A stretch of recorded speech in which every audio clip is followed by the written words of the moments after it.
Perkenalan dulu, nama saya Opim. Saya penggiat seni juga suka bermain teater juga. Pertama-tama kami akan panggil koordinator pameran ini, yaitu Bang Aidil Usman. Jakarta Open Studio ini sebuah semacam gerakan bersama tentunya. Tentu ke depan ini akan kita semangati lagi lebih luas. Ini sebagai bagaimana kita membangun sebuah eksistensi seni rupahan atau proses kreatif yang selama ini kita bergumuli. Dimana ini kalau di Jogja itu kita mengenal Jogja Open Studio, tentu sangat berbeda dengan Jakarta secara geografis. Secara politis, Jakarta dengan hiruk-pikuk dan pertarungan yang kuat, tentu studio bagi seniman-seniman kita yang ada di Jakarta ini mungkin saja ada di pikirannya, tapi tidak ada ruang yang menyemangatinya. Makanya galeri salah satu terobosan terbaru untuk kita menghadirkan atau kita menyerang galeri atau ruang apapun untuk kita bisa menghadirkan studio itu secara kolektif, interaktif dan cair di tengah publik. Bagaimana publik mengenali proses kreatif, teman-teman. Untuk itu saya akan kenalkan abang saya, mungkin sudah saling kenal, Bang Yusrizal, untuk hadir. MS Untung juga saling kenal. Patrick Wowo,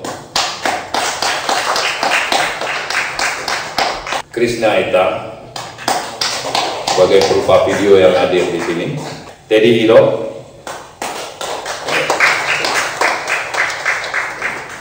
Edi Boneski. Saya mencerita kira-kira ketika saya mulai di Dewan Kesenian Jakarta, waktu itu memang ada polisi dari Badan Pelaksana PKJ, memang lebih banyak pameran, lebih banyak pertunjukan lebih baik karena listrik dibayar pemerintah dan segala macam.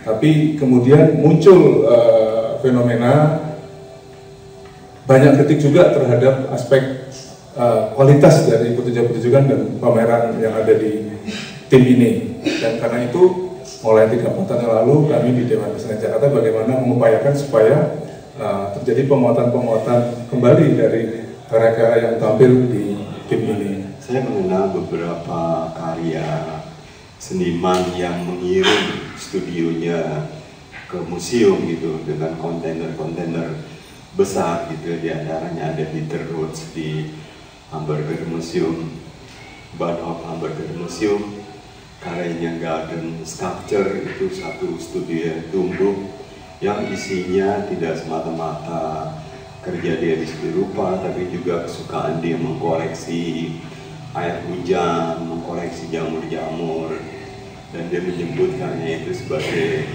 garden sculpture. Dan saya kira itu koleksi permanen di Hamburger Bahnhof Museum ya. Ada satu lagi Paul McCarthy studio yang dibawa sekian kontainer, judulnya The Box, itu di New National Gallery Berlin. Itu studionya dipamerkan dengan box sepanjang sekitar 50 meter tapi dalam kondisi terbalik gitu. Jadi studionya dibalik, jadi ada tingkat kemiringan 45 derajat sampai 90 derajat. Jadi kita menyaksikan satu sensasi lain gitu ya. Nah kira-kira seperti itu yang bisa saya antar untuk proyek ini, sebuah proyek yang setiap saat tumbuh. Saya tidak tahu seberapa jauh dia open gitu ya, artinya apakah publik boleh terlibat lebih jauh, ikut belajar, ikut bertanya. Tapi ini sebuah proyek yang setiap hari tumbuh berdasarkan interaksi antara seniman dengan publik. Mungkin pencapaiannya hanya bisa dilihat setelah pameran ini berakhir ya. Jadi sebuah pameran yang setiap saat tumbuh. Nggak tahu apakah tumbuhnya jadi bagus atau tumbuhnya jadi jamur, nggak tahu juga ya. Oke, selamat buat kawan-kawan. Terima kasih banyak. disampaikan Ketua Dewan Kesenian Jakarta, Pak Jamana, para perupa. Negeri kita ini kering sekarang. Bukan kering tidak ada makanan, bukan kering tidak ada minuman, air ada, makanan ada, tapi kering rohani. Makanya bangsa kita menjadi bangsa yang hina. Seandainya bangsa kita ini memahami betapa budaya ini penting, saya kira yang berdiri di sini ini bukan saya. Dan saya kira gedung yang mestinya seperti ini jauh lebih besar lagi.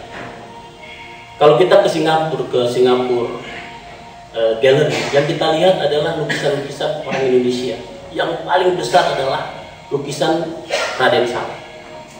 Mereka yang menggunakan itu. Tapi kita tidak punya seperti itu. Kalau kita ke Paris, ada Museum Louvre. Di sini tidak ada. Karena kenapa? Karena bangsa kita belum memiliki kesadaran. Pemimpin-pemimpin kita visinya lulus iya, tapi kemudian tidak dilanjutkan. Sehingga apa yang terjadi? Seniman-senimannya menjadi manusia-manusia yang menyedihkan. Harusnya mereka yang paling dihargai, manusia yang secara martabat mereka tinggi, tapi kenyataannya tidak di negeri ini. Ini yang sangat menyedihkan.